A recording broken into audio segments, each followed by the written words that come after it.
राजनीति का खेल ऐसा ही है, जब तक आप एक दूसरे पर तंज नहीं कस देते तब तक मजा ही नहीं आता राजनीति का। जी हाँ, इन दिनों हनुमान बेनीवाल का एक बहुत बड़ा तंज सोशल मीडिया पर वायरल हो रहा है, जिसमें वो साफ साफ कहते हुए दिखाई दे रहे हैं कि अगर सारे नाचने वाले ही मुख्यमंत्री बन जाते तो फिर देखना ये भी होता कि असल में संघर्ष क्या चीज होती है। सिर्फ तेजाजी के गानों पर नाचने से ही कुछ नहीं होता। किस पर कसा है हनुमान बेनीवाल ने ये बहुत बड़ा तंज और क्या है इसके मायने, बताएंगे आपको सब कुछ डिटेल में इस वीडियो में, इसलिए बने रहिएगा आखिर तक हमारे साथ। नमस्कार, मैं हूं चेतना शर्मा। आप देखना शुरू कर चुके हैं संवाद भारत का भारत के लिए, और इस मुद्दे पर बातचीत करने के लिए मेरे साथ मौजूद है हमारे editor in chief Varun Bhansali जी।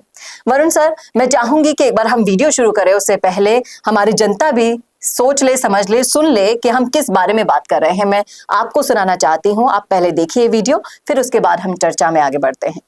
तेजाजी का गाना में नाचो भाई बनी थी, मतलब क्यों बनी पर से नचा रहा है, अगला मुख्यमंत्री बन गई नचा रहा है तो वो बनी थी, मतलब तो बढ़िया नाचे बच्चों आना करेंगे, टिकट दे देंगे, आगे बढ़ा होगा। ठीक है, अभी भी छोटा बच्चा अपन कोई कहते हैं हनुमान जी, तो कहते तेजाजी की जमा ज्यादा बोले ना, जन हनुमान जी फेमस है कई हरूगा डांस करो जरा, कहीं नहीं जानते आपका रुमाल लेवड़ा डांस तो करो, पुलिस लड़ दौड़ रही है, पेपर आउट कराएगा, गाली मार गया, पागल हो गया। डांस थोड़े कर, मैंने डांस ही थोड़े किया, मैंने संघर्ष किया भाई। डांस तो आप लोग जिद कर पकड़ नचाओ तो कहीं करना मन दाग लो, गाड़ी में तेल खुद का भरा चलाते हो आप, रेली में खुद के साथ बंद करो, मैंने उम्र काट दी दो छोरों। तो देखा आपने, सुना आपने किस तरीके से हनुमान बेनीवाल कहते हुए और सुनाई दे रहे हैं कि सिर्फ नाचने से ही मुख्यमंत्री नहीं बना जा सकता तेजाजी के गानों पर। तो सबसे पहले मैं जानना चाहूंगी कि ये तंज किस पर कस रहे हैं बेनीवाल? देखिए, राजस्थान में जाट राजनीति अलग अलग समय पर बहुत बड़े बड़े बिखराव देखती हुई आई है, और अब ये बिखराव की एक और पराकाष्ठा है कि कांग्रेस के ही एक गठबंधन वाले दल आरएलपी से, क्योंकि दोनों ही इंडिया गठबंधन के अंदर है, आरएलपी के एक नेता जो कांग्रेस गठबंधन से पिछला चुनाव लड़े थे, वो कांग्रेस के प्रदेशाध्यक्ष गोविंद सिंह डोटासरा पे ऐसा तंज कस रहे हैं, क्योंकि जाहिर सी बात है नाचने का तंज गोविंद सिंह डोटासरा के अलावा और किसी पे हो नहीं सकता। तो इस बार तलवारें साफ खिंच चुकी है कि अब गोविंद सिंह डोटासरा के खिलाफ हनुमान बेनीवाल खुलेआम मैदान में आ चुके हैं। जाट राजनीति के बिखराव का एक और अध्याय ये है जब बिखरते बिखरते अपने ही घटक दल के नेता को भी तोड़ने पर आतुर हो गए बेनीवाल, और कहीं ना कहीं जो डोटासरा का सीएम बनने का सपना है, जिसको वो पूरा करने के लिए कांग्रेस के सर्वे सर्वा बनने के लिए हर दिशा से, हर तरीके से, विधानसभा से लेकर बयानबाजियों से लेकर प्रदेशाध्यक्ष होते हुए जो कामों को करना है उससे लेकर हर संभव कोशिश ये करते जा रहे हैं कि वो प्रदेशाध्यक्ष बने, प्रदेशाध्यक्ष बनने से सीएम बनने की तरफ चलें। आप ये देखिए, सबसे बड़ी बात तो ये है कि कुछ दिन पहले जब सरकार थी तो वो गहलोत के चाटुकार थे, और अब जब पता चलता है कि लोकसभा में सीटें तो सचिन पायलट ही दिलवा सकते हैं, तो वो पायलट के हितैषी हो गए। दल को बदलने की सारी सीमाएं, सारे उन्होंने सिद्धांत पार कर लिए, क्योंकि उन्हें किसी भी तरीके से राजस्थान के सीएम पद की गद्दी तक पहुंचना था, और शायद जाट बाहुल्य पूरी जो राजनीति है उसमें एकमात्र जाट सीएम बनना था राजस्थान का, ये उनका सपना था। लेकिन बेनीवाल ने उस सपने पे जिस तरीके से वार किया, आघात किया, वो आप समझ सकते हैं। उन्होंने सीधा सीधा ये कहा कि नाचने से सीएम बनते तो नाचने वाले सीएम हो चुके होते। तो पहला तो नाचने का तंज था, दूसरा सीएम बनने की जो लगातार जद्दोजहद है उस पर तंज था। ये दो तंजों के वार जाटों के बीच में करने से कहीं ना कहीं ये बात बहुत दूर तलक जाएगी, और हनुमान बेनीवाल को जाट कितना मानते हैं, कितना जानते हैं, कितना समझते हैं, ये सब लोग जानते हैं। उनका किया हुआ वार खाली तो नहीं जाएगा।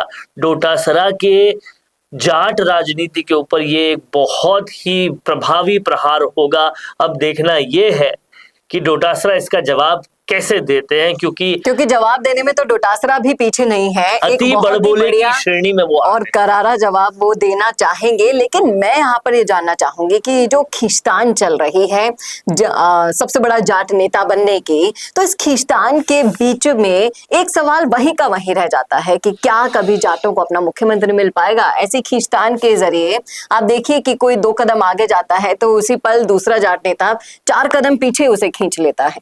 आप देखिए कि कैसे हो पाएगा। बिखराव की सीमाएं सारी पार हो चुकी है। राजा राम मील दुकान चलाते हैं, हरीश चौधरी षड्यंत्र करते हैं, हेमाराम चौधरी भला करते हैं, उम्मेदाराम बेनीवाल अपने ही जाट भाई को धोखा देते हैं, हनुमान बेनीवाल धोखा सहते हैं, यहाँ पर गोविंद सिंह डोटासरा अलग तरह का बिखराव करते हैं, कांग्रेस में षड्यंत्र रचते हैं, किसी न किसी तरीके से कांग्रेस के सर्वे सर्वा बनने की वो कोशिश करते हैं। हर तरफ बिखराव है। दूसरी तरफ सुभाष महरिया और कैलाश चौधरी जैसे नेता भाजपा के जरिए चमकाने में लगे रहते हैं सियासत को। तीसरी तरफ सतीश पूनिया जैसे नेताओं को भाजपा ने बाहर का रास्ता दिखा दिया है। तो हर तरफ से तो ये बिखराव हुआ पड़ा है, कोई भी तो एक होने को राजी ही नहीं है।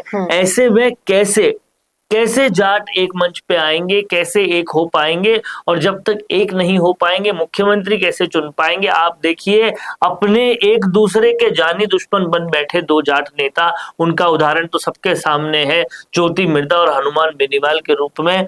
इस तरीके से आपको बतेरे उदाहरण मिल जाएंगे। तो क्या इस टकराव के चलते आपको क्या लगता है कि ये गठबंधन टिक पाएगा ज्यादा टाइम तक? देखिए ये गठबंधन तो इस उपचुनाव से पहले ही खत्म होने के सारे संकेत ऑलरेडी मिल चुके हैं। जब हनुमान बेनीवाल कई सारे अपने भाषणों में, प्रेस कॉन्फ्रेंसेस में, अपने बयानों में ये कह चुके, बता चुके, जता चुके, दिखा चुके कि वो अब जो है कांग्रेस में उस तरीके से नहीं रह सकते, क्योंकि एक बार पीठ में छुरा घोंप दिया उम्मेदाराम बेनीवाल को लेकर, दूसरी बार उनको बैठकों में बुलाया नहीं, ये उनकी बेइज्जती अलग से कर दी। तीसरा उन्होंने ये भी कह दिया कि अब कम से कम वो 2 सीटों को मांगेंगे, 6 सीटों में से 2 सीटों को मांगेंगे तो कांग्रेस देगी नहीं, ये लेंगे नहीं तो कैसे गठबंधन होगा। इस तरह से वो कई सारे हिंट ऑलरेडी दे चुके हैं। और जिस तरह से हमने देखा है कि उम्मेदाराम बेनीवाल का बदला लेने को पूरी तरह से आतुर है कांग्रेस से हनुमान बेनीवाल, तो वो ये भी अंदेशा दे चुके हैं ये कहकर कि पिछली बार देवली उनियारा में उन्होंने, आरएलपी ने 20,000 वोट जीते थे, तो वहां पे वो कमजोर तो नहीं है, अपना कैंडिडेट खड़ा तो करेगी। यानी कि वो सचिन पायलट को के वोट कम करने की फिराक में है, और अगर ऐसा वो करने की फिराक में है तो जाहिर सी बात है वो कांग्रेस के गठबंधन में तो नहीं रहेंगे। और सचिन पायलट किसी तरह से भी ये बर्दाश्त नहीं करेंगे कि देवली उनियारा जो टोंक का उनका क्षेत्र है वहां से आरएलपी का कैंडिडेट वो खड़ा होने दे। तो इससे स्पष्ट है। और क्योंकि हनुमान बेनीवाल पूरी तरह से अशोक गहलोत की टीम के आदमी है, क्योंकि कांग्रेस तो कभी भी नहीं चाहती थी, खासकर कांग्रेस के जाट नेता दिव्या मदेरणा, हरीश चौधरी, हेमाराम चौधरी, ये कभी भी नहीं चाहते थे कि हनुमान बेनीवाल का गठबंधन हो।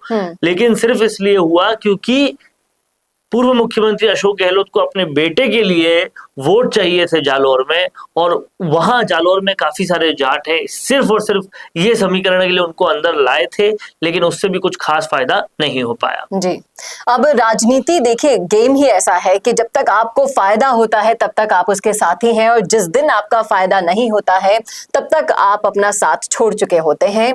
ऐसा ही कुछ बेनीवाल वर्सेस डोटासरा में भी हो रहा है। लेकिन वाकई में ये सोचने वाली बात है कि जब तक ऐसी लड़ाइयां चलती रहेगी तब तक सबसे बड़े वोट बैंक का वर्चस्व मुख्यमंत्री पद तक नहीं पहुंच पाएगा। ये यहाँ पर सबसे बड़ा सवाल खड़ा होता है। आपकी क्या राय है इस मुद्दे पर, क्या कहना है आपका? अगर आपने सुना है पूरा वीडियो तो रखिएगा अपनी राय कमेंट बॉक्स में। कैसा लगा वीडियो ये बताना ना भूलेगा, और ऐसे और वीडियोस के लिए देखते रहिए संवाद भारत का, भारत के लिए। नमस्कार। I will be the vibrant spokesperson bringing your message to life. Hello and welcome to MyGig. I can be your first go-to spokesperson for all kind of promotional videos, and I'm thrilled to be your voice. I can be your storyteller or your brand face that brings your message to life. With a background in acting and modeling, I can play different roles or take up any character that syncs with your requirement and bring authenticity to your video. From script writing to shooting in a natural background or on green screen, from premium edits to timely delivery, I am here to help you out in everything. My video characters can connect with your audience and instantly to convey your messages effectively and to leave a lasting impression. So do not wait anymore. Order now and reach out to me on Fiverr and feel free to ask anything before ordering. Thank you.